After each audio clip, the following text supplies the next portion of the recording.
Thoughts കൊണ്ട് നമ്മൾ block ചെയ്യാണ്. അപ്പോൾ ഇത് ഒന്നുകൂടെ അകന്നു പോവുക, അതല്ലെങ്കിൽ നമുക്കത് കുറേ നാളത്തേക്ക് കിട്ടാതിരിക്കുക. അതാണ് നമ്മൾ നോർമലി എല്ലാവരും മാനിഫെസ്റ്റ് ചെയ്യുമ്പോൾ. ഇപ്പോൾ ഒരു 1000 റുപ്പീസ് കിട്ടാൻ വേണ്ടി ഞാൻ 1000 റുപ്പീസിന് വേണ്ടി ഞാൻ ജേർണൽ എഴുതുന്നു, അല്ലെങ്കിൽ അങ്ങനെയുള്ള ഓരോ ടെക്നിക്സ് നമ്മൾ നോക്കുമ്പോൾ അതൊന്നും എഫക്റ്റീവ് ആവുന്നില്ല എന്ന് പറയുന്നതിന് കാര്യം നമ്മുടെ മൈൻഡ് പ്യുവറായിരിക്കണം. നമ്മൾ എന്താണോ നമുക്ക് വേണ്ടത് അതിനെപ്പറ്റി നമുക്ക് വ്യക്തമായ ഒരു ധാരണ വേണം. നമ്മൾ ആ ഒരു ഫോമിലോട്ട് വരാൻ വേണ്ടി നമ്മളിപ്പോൾ ഇന്ന് ചെയ്ത് കഴിഞ്ഞാൽ ചിലപ്പോൾ ഇന്ന് നടക്കത്തൊന്നും ഇല്ലായിരിക്കും. അപ്പോൾ നമ്മൾ നമ്മുടെ മൈൻഡിനെയും ബോഡീനെയൊക്കെ സോളിനെയും ആ ഒരു ഫോമിലോട്ട് കൊണ്ടുവരണം. നമ്മൾ മെഡിറ്റേഷൻസ് ചെയ്യണം, നമ്മൾ യോഗ അറിയാവുന്നൊരു യോഗ പ്രാക്ടീസ് ചെയ്യണം. അങ്ങനെ നമ്മൾ എങ്ങനെയൊക്കെയാണോ നമുക്ക് നമ്മളുടെ ആ ഒരു സ്പിരിച്വൽ രീതിയിലോട്ട് നമ്മൾ കുറച്ചുകൂടെ കണക്റ്റഡ് ആയിട്ട് വരുന്നത്, അപ്പോൾ എങ്കിൽ മാത്രമേ എന്നിട്ട് നമ്മുടെ മൈൻഡൊക്കെ ഈ ഒരു തരത്തിൽ കാമാവുക. എങ്കിൽ മാത്രമേ നമ്മൾ മാനിഫെസ്റ്റ് ചെയ്യുന്ന എന്ത് കാര്യങ്ങളും നമ്മളിലോട്ട് നമ്മൾ അട്രാക്റ്റ് ചെയ്യത്തുള്ളൂ. നമ്മൾ എന്ത് വിചാരിച്ചാലും.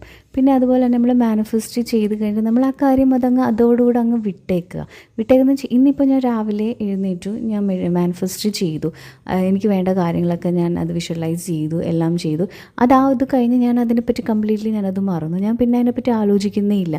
പിന്നെ നെക്സ്റ്റ് ഡേ എനിക്ക് അതേപോലെ റിപ്പീറ്റ് ചെയ്യണമെങ്കിൽ ഞാൻ നെക്സ്റ്റ് ഡേ അതേപോലെ ഞാൻ വിഷ്വലൈസ് ചെയ്ത് ഞാനത് ഫീൽ ചെയ്യണം. അങ്ങനെ ചെയ്ത് പിന്നെയും ഞാനത് വിടുക.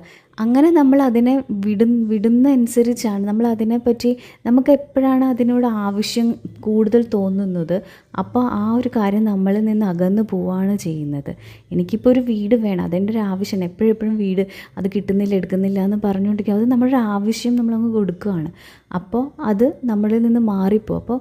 അപ്പോൾ നമ്മൾ ചെയ്യണത് ജസ്റ്റ് നമ്മൾ വിഷ്വലൈസ് ചെയ്യുക, നമുക്ക് കിട്ടിയായിട്ട് അനുഭവിക്കുക, അതിനെപ്പറ്റി സ്വപ്നം കാണുക, അങ്ങനെയുള്ള കാര്യങ്ങൾ ചെയ്ത് അതിനങ്ങ് വിടുക. നെഗറ്റീവായിട്ട് ഒരു തോട്ട്സും കൊണ്ടുവരും. അപ്പോൾ നമ്മളിപ്പോൾ 3 ഡേയ്സ് മാനിഫെസ്റ്റ് ചെയ്താലും നമ്മൾ പറയും ഇന്ന് 3 ഡേയ്സ് കൊണ്ട് എനിക്ക് കിട്ടില്ല. കാര്യം എന്ന് വെച്ചാൽ നമ്മൾ ഈ സംഭവങ്ങളൊന്നും നമ്മൾ ആ ഒരു ലെവലിലോട്ട് വന്നിട്ടില്ല. അതുകൊണ്ടാണ് നമുക്ക് 3 ഡേയ്സ് അല്ല 21 ഡേയ്സ് അല്ല 10 ഇയേഴ്സ് അല്ല നമുക്ക് കിട്ടാത്തതിന് കാര്യം. അപ്പോൾ നമ്മൾ കിട്ടിയില്ല എന്നും പറഞ്ഞുകൊണ്ട് നമ്മൾ വിടുകയല്ല ചെയ്യേണ്ടത്. നമ്മൾ ആ ഒരു പ്യുവർ ഫോമിലോട്ട് വരിക. നമ്മളിപ്പോൾ ഒരു സീഡിനെ ഭൂമിയിൽ മണ്ണിൽ കുഴിച്ചിട്ടു, അത് നെക്സ്റ്റ് ഡേ മുളച്ച് വരുമല്ലോ ചെയ്യുന്നത്.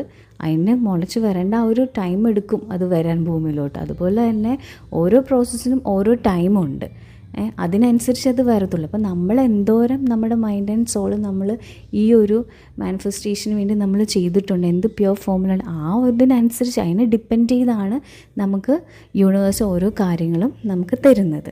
അതുകൊണ്ടാണ് ചില ആൾക്കാർക്ക് പെട്ടെന്ന് നടക്കുന്നത്, ചില ആൾക്കാർക്ക് ഒന്നും നടക്കുന്നില്ല. അത് നമ്മുടെ മൈൻഡിനെ അനുസരിച്ച്